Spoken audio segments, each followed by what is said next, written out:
pre-elementary ရဲ့ဒီအနှစ်ချုပ်ပေါ့နော် conclusion အပြင်ကျွန်တော်ပြောမယ်ဆိုရင် written section ကဒီ UMI sunshine ကိုရွေးထားတယ်ဒီ UMI sunshine ကိုရွေးရတဲ့အကြောင်းရင်းကဒီမှာကျွန်တော်ပြထားတဲ့အတိုင်းပဲပေါ့နော်ဒီဘက်မှာ major key chord တွေနဲ့သူ့ရဲ့ဒီ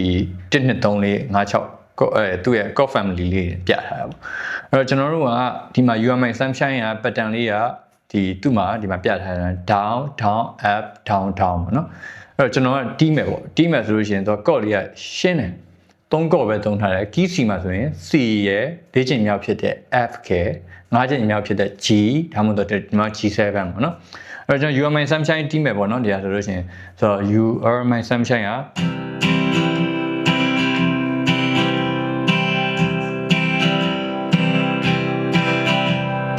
down down up down up ပေါ့ You are my sunshine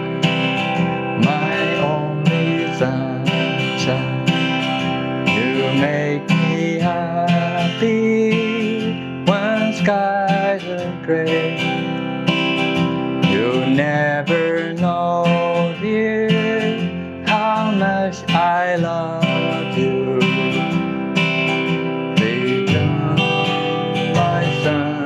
shine away and ဒီပုံစံကိုကျွန်တော်တို့က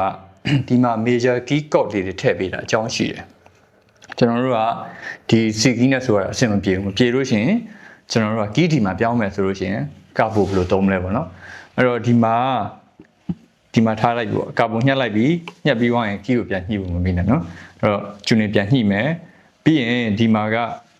ဒီ D ကို C position လေးနဲ့တီးလို့ရတယ်အဲ့တော့ဒီမှာက E တကွက်မြောက်မှာပြီးရင် F ကသူကကက်လျက်မှာရှိတယ်ပြီးရင်သူက G ကတကွက်ကျော်မှာပြီးရင် A ဒါပေမဲ့ကာဗွန်ညက်တာကဒီလို G တို့ A တို့ဆိုအရန်ဝေးတယ်အရန်ဝေးတော့ဒီမှာလည်းအရန်ဒီနားမှာတီးရတာမကောင်းတော့ကျွန်တော်ကဒီကာဗွန်ကိုဘယ်လိုသုံးမလဲပေါ့နော်အဲ့တော့ကျွန်တော်တို့ကာဗွန်သုံးနည်းပြောပြမယ်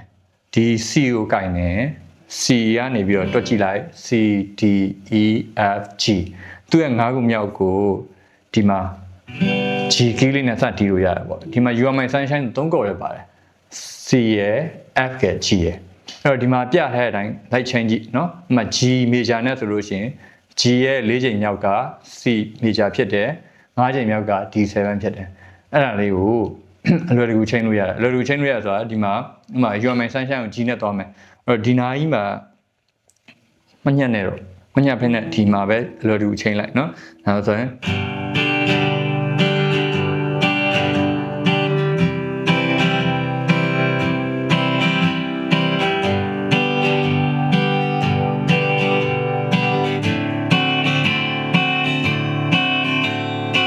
ဒီလိုမျိုးပဲပေါ့နော်တကယ်လို့မြန်ကိုက A လိုချင်တယ်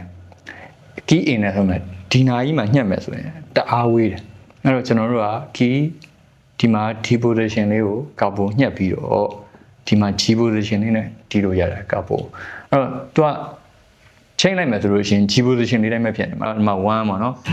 down up down down down down up down down ၄ချိန်များဖြစ်တဲ့နေရာကသူက C တောင်းလို့ရပါတော့တကယ်လို့5ချိန်မြောက်ဆိုလို့ရှိရင်လည်းသူက E7 ဖြစ်တော့မှာဒါပေမဲ့ D7 position လေးနဲ့ပဲစီလို့ရနော်နေရောဒီက G ဆိုပေမဲ့ဒီမှာတကယ်တော့ဒီမှာလောက်ထားတဲ့အတွက်ဒါ A ဖြစ်နေအောင်နော် Okay အဲ့ဒါဆိုလို့ရှိရင်ဒီမှာဆိုရင် D ရဆိုလို့ရှိရင် E ဖြစ်သွားပြီ E မှာဆိုလို့ရှိရင် E F G A B အဲ့တော့မေးဆိုကြည့်လေဒီမှာဒီကနေဘယ်လိုညှက်ပြီးတီးမလဲအဲ့တော့ဒီမှာတီးပြီးတော့ B position လေးကိုဒီအဲ့လိုမျိုးချိန်ပြီးတော့ကာပိုတီးသွားလို့ရတယ်ဒီ conclusion မှာဒီ written section မှာကာပိုညှက်ပြီးသွားရင် tuning လုပ်ဖို့မမေ့ပါနဲ့နော်ကဲဒီမှာ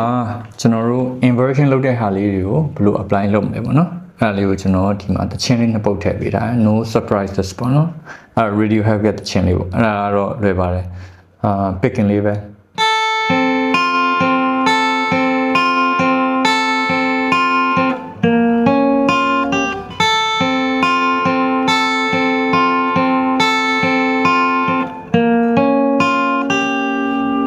ဒါလေးက သုံးထားတာကဒီဘက်မှာဒီကျွန်တော်တို့ second inversion ဖြစ်တဲ့ F လေးရယ်ဒါကတော့ B flat minor ပေါ့နော်ဒါလေးကိုသုံးထားတယ်နောက်တစ်ခုကတော့ကျွန်တော်ဒီမှာ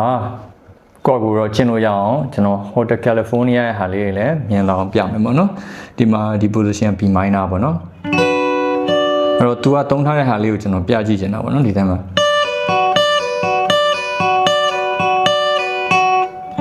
အဲ့ဒါပြီးလို့ရှိရင်ဒီက F ဆိုရှင်ဒါ F sharp ပေါ့နော်အဲ့ဒါလေးကို तू ကဘယ်လိုသုံးထားလဲဆိုတော့ပြီးလို့ရှိရင် A position လေးဖြစ်တယ်ပေါ့ A ကို तू သုံးထားA ပြီးသွားတာနဲ့ तू ကဘယ်ကိုသွားမလဲဆိုတော့ E ကိုသွားတယ် E က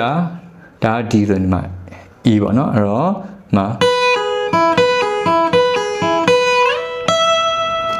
ဒီမှာ E ပြီးတာနဲ့သူ G ကိုသွားတယ်ဒီနားမှာ G လေးရှိတယ်နော်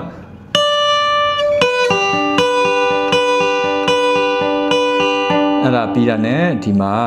ကျွန်တော် root ဖြစ်တဲ့ D လေးရှိတယ်ပေါ့နော်အဲ့တော့ပြီးတာနဲ့နောက်တစ်ခုက E minor တော့ကျွန်တော်ဒီဘော်လေးမှာမတင်ရသေးဘူးပေါ့နော်ဒါမှဒီမှာပါရတာလေးကိုတွဲတီးလို့ရအောင်လည်းပြထားပါပြီးလို့ရှိရင်ဒီမှာ F sharp minor ဖြစ်လို့အဲ့လေးကိုကျွန်တော်လေ့ကျင့်ကြည့်လို့ရပါတယ်ဒီဟာလေးဒါတော့ apply လုပ်တဲ့ဟာတွေပဲပေါ့နော်ဒီဟာတွေ apply လုပ်ပြီးတော့ကိုတင်ထားတာတွေနဲ့တစ်ချင်းမှာဘယ်လို apply လုပ်လဲဆိုတော့မြင်အောင်ပေါ့ theory ရပါပေါ့နော်အဲ့ဒါလေးတွေလေ့ကျင့်လို့ရပါတယ်